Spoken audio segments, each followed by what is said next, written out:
югары һәм баскы тын юлларын зарарлый, шулай ук ишәклекне дә зарарларга мөмкин. Бу коронавирус инфекциясын вируслар китереп чыгара. Алар тиз генә кеше сөйләшкәндә, йөткергәндә, төшкергәндә җиңел генә башка сәламәт кешегә югалар.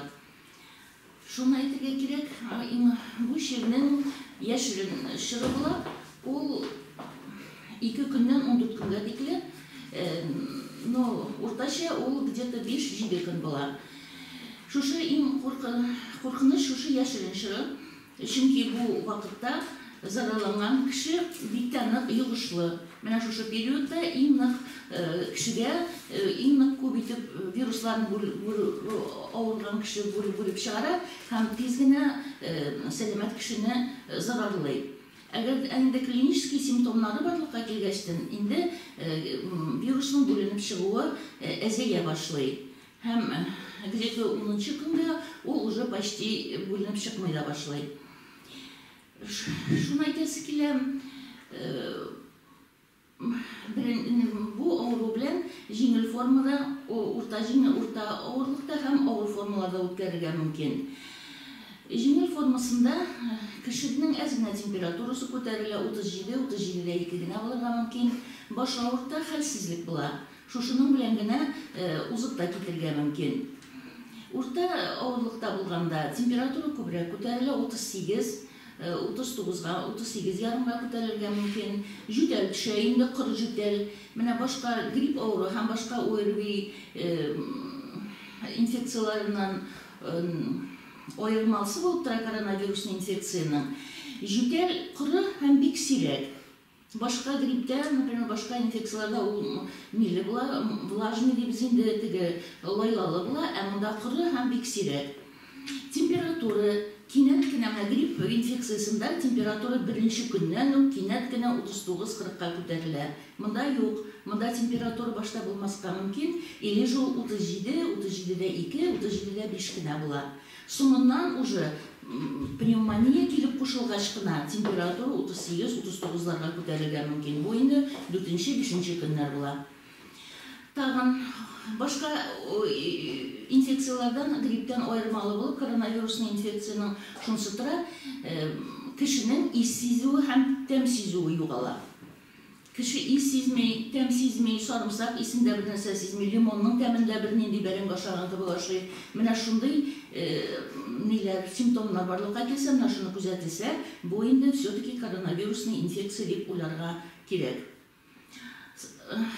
Авыр формалары бик нык авыр үтә, температура бик югары күтәрелә 39-40-ларга, жүтәл кешеләренә һәм иң беренче булып авыр формасы булып тора, кешенең тын алырга бик нык тын алуын кыйнаша. Һәм инде астма чирендәге кебек кеше уже даже тын ала алмый башлый. Андый очракларда инде без авыруны тизрәк реанимация бүлегенә или интенсив палаталарга күчерергә кирәк һәм аларга увлажненный кислород бирергә кирәк һәм ИВЛ аппаратларына подключить итәргә кирәк. Чөнки кеше үзе тын ала алмый. Бигрәк тә бу чиргә бик тә нык вирусәләр үзләренең башка хроник авырулары булган. Иң беренче бу астма авыру булган кешеләр, бронхитлар, хронический обструктивный болезнь бронхитлар булган кешеләргә, хронический пневмониясы үзенең булган кешеләргә, аннан соң йөрәк авырган һәм кан тамыр авырулары белән чирләгән кешеләр, давление, гипертонический болезнь, давлениелар югары кешеләр, менә бу кешеләр инде бигрәк тә нык тиз бирүчән бу авыруларга. Шуны әйтәсе килә, безнең балалар все-таки бу авыруны җиңел үткәрәләр һәм балаларда әле менә безнең районда да башка статистика буенча да бик теге авыр катлаулы үткәргән очраклар юк. Бигрәк тә йөкле хатын-кызларга куркыныч бу авыру һәм зур яшьтәге, менә шу 60-65 яшьтәге зур яшьтәге авыруларга, кешеләргә куркыныч бу авыру. Бу авыру әйтәсе килә, үпкәне генә ялкынсындыру түгел. baş miyinde zararlı, boğazlarını da zararlı, bir da zararlı, kan damarlarını da zararlı. Bu bütün organizmini zararlı. Çünkü bizim обычный pneumoniyada просто воспаление упканың тышчасы воспаление ялкынсына.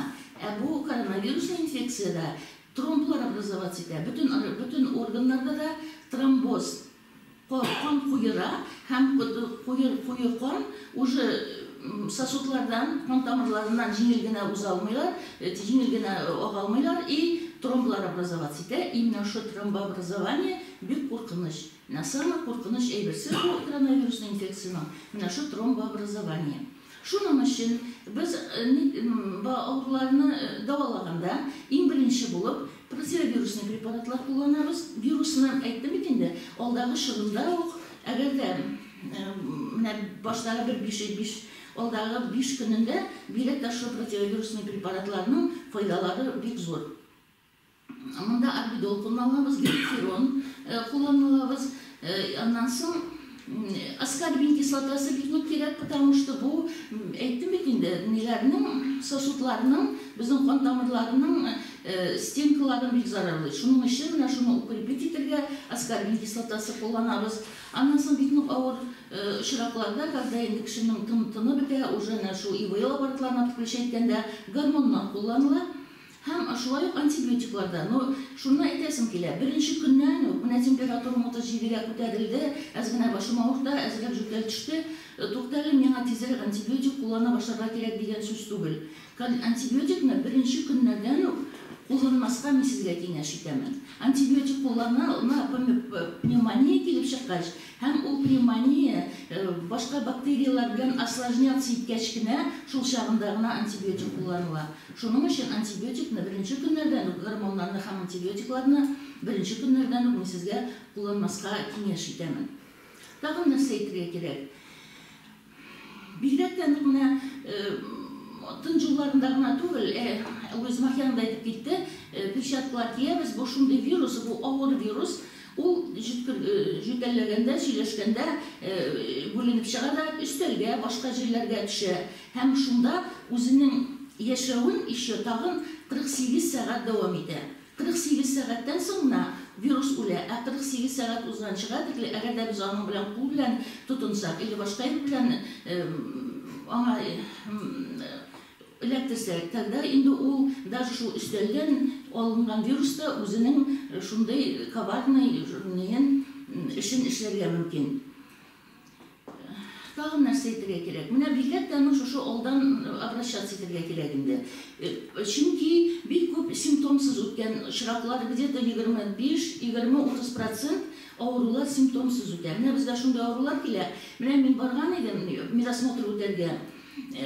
Medosмотр o'tganda fluorograf o'tamiz bitinde. Menim 2 yaklab pnevmoniya dediler. O'zikilar menim bir jirimda o'tmay, menim temperaturam yo'q, jutalim yo'q, bir narsada yo'q menda. Rentgen bo'yicha ana 2 yaklab pnevmoniya ko'rsatar. Mana shunday chiroqlarda ko'p. Mana shuning uchun agarda uzoq tursa, bir hafta 10 kun uyda yotılsa, тогда уже точно ağır formalar getirip çıkara, şul çağında endi tag'in уже reanimatsiyaga ağrılar hem şu IVL apparatlarına lega. Mana shularni aytasim kelar, baribizda bir-birimizni tinglayib, bir-birimizga e'tiborli bo'lib, hem vaqtida lecheniya olishga kerak, vaqtida tabiblarga murojaat etishga kerak.